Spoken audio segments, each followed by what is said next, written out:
வணக்கம். நம்ம area digital செய்திக்காக செய்தி வாசிப்பாளர் சாந்தி சிவா. திருவள்ளூர் அருகே நெடுஞ்சாலை ஓரம் இயங்கி வரும் அரசினர் ஒன்றிய தொடக்கப்பள்ளி கட்டடம் மீது மரம் விழுந்ததில் 15க்கும் மேற்பட்ட மாணவர்கள் பலத்த காயமடைந்து திருவள்ளூர் அரசு மருத்துவமனையில் சிகிச்சைக்காக அனுமதிக்கப்பட்டுள்ள சம்பவம் பெரும் பரபரப்பை ஏற்படுத்தியுள்ளது. திருவள்ளூர் அடுத்த சிறுபானூர் ஊராட்சியில் அரசினர் ஒன்றிய தொடக்கப்பள்ளி இயங்கி வருகிறது. திருவள்ளூர் ஊத்துக்கோட்டை நெடுஞ்சாலை ஓரத்தில் இயங்கி வரும் பள்ளி சுற்றுச்சூழல் அருகே பழமையான மிகப்பெரிய அரச மரம் உள்ளது.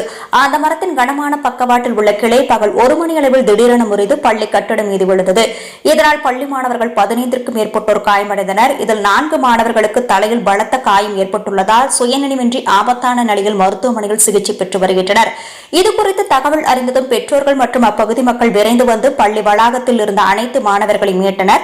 காயமடைந்தவர்களை 108 ஆம்புலன்ஸ் வாகனம் மூலம் திருவள்ளூர் அரசு மருத்துவமனைக்கு அனுப்பி வைத்தனர்.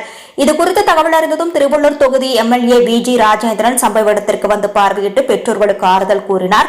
பின்னர் போலீசார் ஜேசிபி இயந்திரத்தை வரவழைத்து மீதமுள்ள மரக்கிளைகளை உடைத்து அகற்றினர். திருவள்ளூர் ஊத்துக்கோட்டை நெடுஞ்சாலையில் போக்குவரத்து பாதிக்கப்பட்டது. புயல் மழை காலம் முடிந்து பள்ளி கட்டடம் மற்றும் சுற்றுப்புறங்களை ஆய்வு செய்ய வேண்டும் என தமிழக அரசு அறிவித்திருந்தாலும் அதிகாரிகள் முறையாக ஆய்வு செய்யாததால் இதுபோன்ற சம்பவம் நடைபெற்றதாகவும் இதற்கு கல்வித்துறை அதிகாரிகளை பொறுப்பு எனவும் கிராம மக்கள் குற்றம் சாட்டியுள்ளனர்.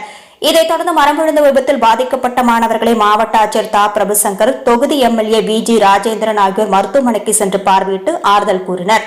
அப்போது திருவள்ளூர் பகுதியைச் சேர்ந்த பாஜக பிரமுகர்கள் தனியார் பள்ளியில் இதுபோன்ற விபத்துக்கள் நடந்தால் உரிமையாளரை கைது செய்வது போன்ற துரித நடவடிக்கை எடுக்கப்படும், அதேபோல் இந்த விபத்திற்கும் கல்வித்துறை அதிகாரிகள் மீது நடவடிக்கை எடுக்க வேண்டும் என அரசு மருத்துவமனை வளாகத்தில் அமர்ந்து போராட்டத்தில் ஈடுபட்டனர். இதையடுத்து திருவள்ளூர் டிஎஸ்பி அனுமந்தன் தலைமையிலான போலீசார் மற்றும் மாவட்ட முதன்மை கல்வி அலுவலர் ரவிச்சந்திரன் ஆகியோர் அங்கு வந்து அவர்களிடம் பேச்சுவார்த்தை நடத்தி உரிய நடவடிக்கை எடுப்பதாக உறுதியளித்தனர்.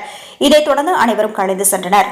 இச்செய்தி பற்றி உங்களது விமர்சனங்களை நம்ம ஏரியா டிஜிட்டல் செய்தி வரவேற்கிறது. நம்ம ஏரியா டிஜிட்டல் செய்தியை சப்ஸ்கிரைப் பண்ணுங்க, லைக் பண்ணுங்க, கமெண்ட் பண்ணுங்க, ஷேர் பண்ணுங்க. செய்திகளை உடனுக்குடன் தெரிந்து கொள்ள சேனலை மறக்காம சப்ஸ்கிரைப் பண்ணுங்க, லைக் பண்ணுங்க, ஷேர் பண்ணுங்க, மறக்காம பெல் பட்டனை கிளிக் பண்ணுங்க.